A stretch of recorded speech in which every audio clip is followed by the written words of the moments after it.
Madame, monsieur, bonjour et bienvenue dans le JT de la revue fiduciaire de ce jeudi 9 avril. Nous nous intéresserons aujourd'hui aux indemnités de rupture congé parental à temps partiel, au Covid-19 et au loyer des entreprises et enfin au Covid-19 et aux mesures fiscales prises par ordonnance.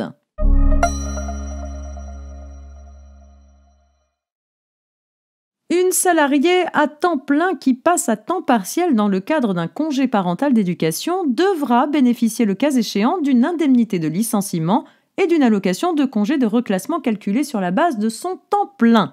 C'est la position prise par la Cour de cassation dans un arrêt du 18 mars 2020 conformément à la jurisprudence européenne.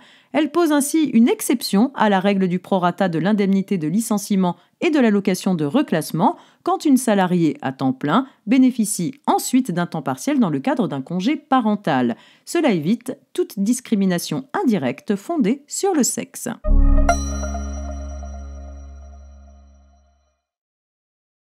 Et on poursuit avec la question du Covid-19 et des loyers des entreprises. Dans l'une des ordonnances adoptées le 25 mars 2020, le gouvernement précise le fonctionnement des mesures de report de paiement des loyers et charges afférents aux locaux professionnels et commerciaux. Les bénéficiaires de cette mesure sont les entreprises éligibles au fonds de solidarité créé dans le cadre de la crise sanitaire. Ce sont donc les entreprises les plus modestes et les plus fragilisées par les mesures prises pour contenir l'épidémie.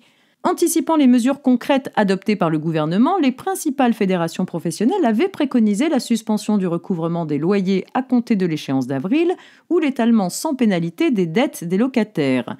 L'ordonnance procède différemment puisqu'elle interdit aux bailleurs de faire usage des sanctions normalement encourues par leurs locataires en cas de défaut de paiement des loyers et charges. Ainsi, les entreprises qui peinent à acquitter leurs dettes envers leurs bailleurs ne pourront pas subir de pénalités ou intérêts de retard, de dommages et intérêts, d'astreintes, d'exécution de clauses résolutoires, de clauses pénales ou de déchéances. Est également interdite l'activation des garanties ou cautions du fait d'un défaut de paiement. Toute stipulation contraire serait sans effet. Dans l'impossibilité d'appliquer ces sanctions contractuelles, les bailleurs sont donc indirectement incités à accorder des reports de paiement à leurs locataires. Cette mesure en faveur des entreprises locataires s'applique aux loyers et charges locatives exigibles depuis le 12 mars 2020 et jusqu'à 2 mois après la cessation de l'état d'urgence sanitaire.